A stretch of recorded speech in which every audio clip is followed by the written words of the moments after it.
આ શાળાની અંદર તારું એટલા માટે મારવામાં આવ્યું છે કે શિક્ષકો રોજ ઝઘડા કરતા હતા અને ઝઘડાનું નિરાકરણ આવતું નથી. અને અમે શાળામાં છોકરાઓને ભણવા માટે મોકલીએ છીએ.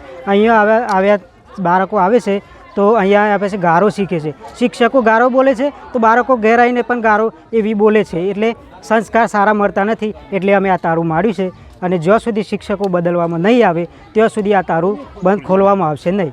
શું માંગણી હતી? કેમ સતત બીજા દિવસ પર તાળાબંધી કરવામાં આવી? સ્કૂલમાં છેલ્લા 2 વર્ષથી ઝઘડા ચાલતા હતા, બરાબર. ઝઘડાના અંતે સર આ ગામવાળા છે ને કાલે સ્કૂલમાં આવીને તારું માર્યું છે, બરાબર.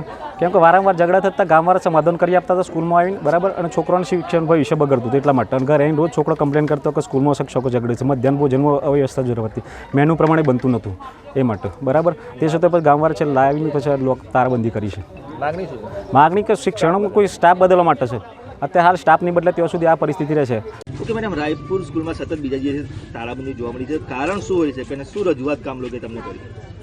અત્યારે રજૂઆત લેવાનું ચાલુ છે. ગામ લોકોને જણાવીએ છીએ કે તમે લિખિતમાં આપો, જે પ્રશ્નો હોય એ લિખિતમાં આપો, એટલે એના આધારે અમને નિર્ણય લેવાની ખબર પડે.